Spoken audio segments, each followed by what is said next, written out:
Thank you, Patrick. All right, I don't know if everyone here, or how many of you know that John was a best-selling author in the 70s and was a professional speaker for quite some time. John, I want to say, I think you are such a wonderful speaker, and I really appreciate having you as part of our club.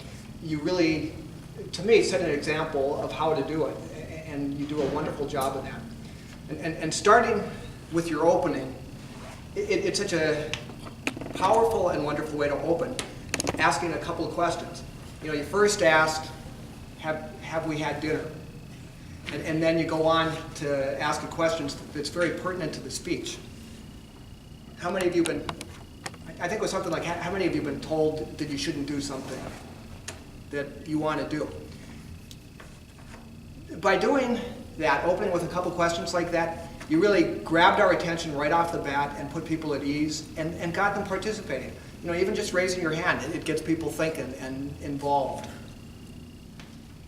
You provided a fascinating history of a wonderful woman. The first person to become a buyer at such a young age, at 21. Tapping intuition to intuitively know that a dress would be successful. I think that is such a cool thing. And as a person who really appreciates the use of intuition, and that somebody was using it effectively back then, I think that's wonderful.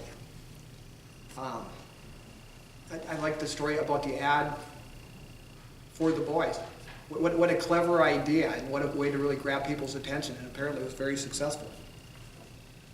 Now, when I mentioned the example you set as a speaker, wonderful voice, projection, use of the stage.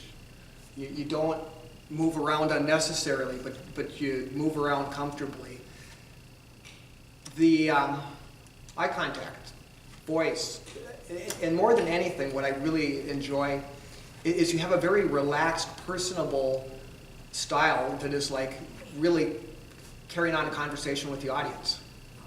You know, I've seen very experienced speakers that are a little bit stilted, and you're extremely personable. Improvements? I struggled with this, and I concluded that if there was something, you probably would have already changed it. I couldn't come up with something on this speech. There's been a couple where maybe there was something I might have noticed, but I just couldn't come up with one. All right. You had a great opening, a great supportive body to your speech, the story. And then some of the best kinds of speeches are a story with a strong conclusion. And your conclusion was great.